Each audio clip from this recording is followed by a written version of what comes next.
We need to talk about the state of the console version of Rust because this is getting ridiculous. What am I talking about? I'm talking about the fact that there hasn't been any real content released for this game in months. Now, this would be acceptable if not for the fact that they've completely abolished the roadmap. And when I say abolished, we're talking about just obliterating in a horrible way. Sort of like if you set a nuclear bomb off in your neighbor's backyard and then wonder why your house disappeared. So what are we talking about here? Well, if you look at the original roadmap for the release of the console version of Rust, we were supposed to get things like Power Branch. We were supposed to get things like community servers and a whole host of other things that have completely gone missing. Now, to add insult to injury, we've also been teased with things like Oil Rig, which was shown to us on the staging branch. It was something that a lot of people thought would be coming in January or February, and we just haven't heard anything about it since then. A little update would be nice.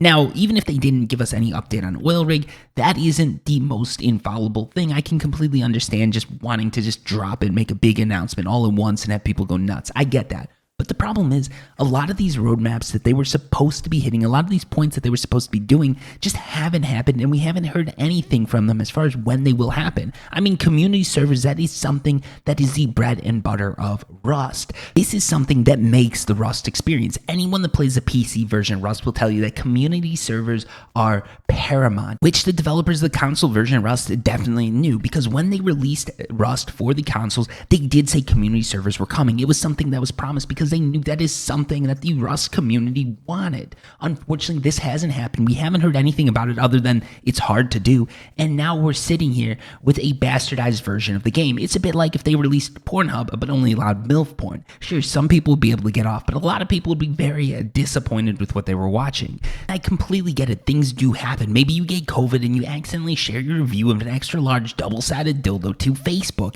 It can happen. But the developers of Rust have had over 6 months, almost a year at this point, to work on this game. And this game was originally delayed 1 year so they could make sure that this game came out playable form. So I get it. It takes time to get these things right, but it's taking way too much time. And when we look at the patches that have been released, it is ridiculous. I wonder sometimes if they accidentally hired a monkey to do some of this stuff, because you look at these patches and what they're doing is they're releasing patches to fix bugs that were released in the last patch. For instance, the last 2 patches released have been patch 1.21, which was released in December, and patch 1.22, which was released in January. Go figure. Patch 1.22 fixed a few issues that were released in patch 1.21. One of them being the fact that the moon is just running around uncontrollably. It doesn't do that anymore. But guess what? It didn't do that before patch 1.21.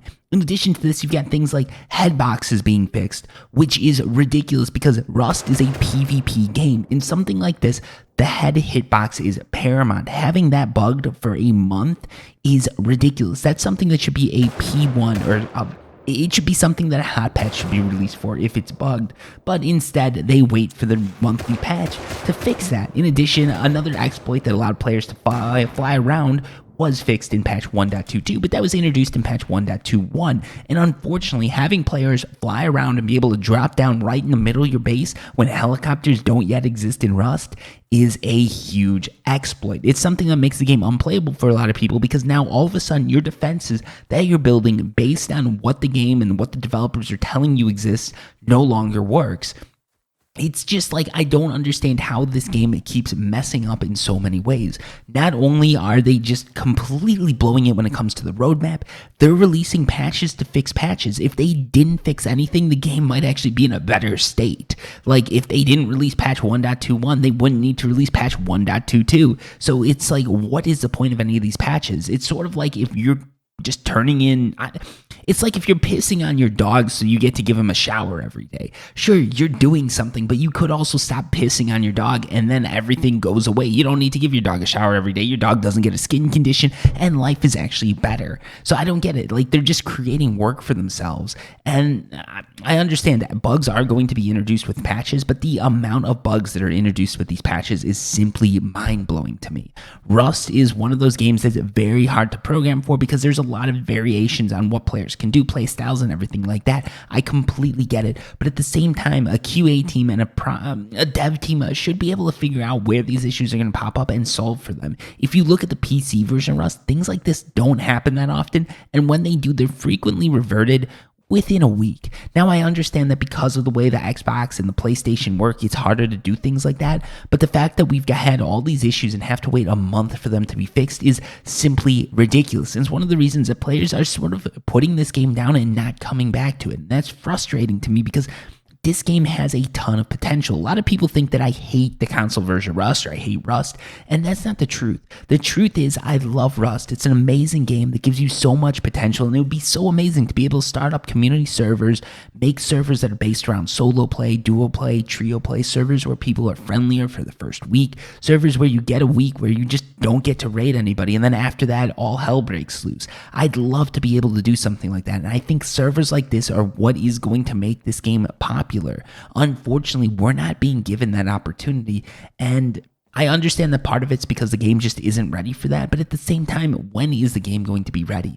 We need some sort of competence from the dev team where they can tell us that this is going to happen and this is when it's going to happen. If community servers aren't going to be happening for the next couple of years, they need to tell people that rather than just string them along, because people are getting more and more upset being strung along than they would be if you just came out and told them the truth. If you can only release community servers for next generation consoles, just say it, because if you do that, at least people are going to know where things stand. Right now, no one has any idea where it stands. No one knows what's coming next. No one knows what's going on. All we know is that bugs keep being introduced and patched, and that's all. That's all that we see that's happening. In the past couple months, the game's grown stale, and there's just no opportunity for players to come in, make community servers, and try and actually make this game into something. So yeah, that's what we need to talk about, and that's sort of everything I've got to say. I wish the situation was different. I wish I could come to you guys with good news, and I hope that I will be able to. It's just, for now, the situation does look a little bleak, but hopefully it's just that lull between December and January. But the fact that the lull's dragging into February is worrying to me, and hopefully it's just the fact that the UK works a little bit different than the US. So fingers crossed. Let's see what happens. Thank you so much for watching, and until next time, peace.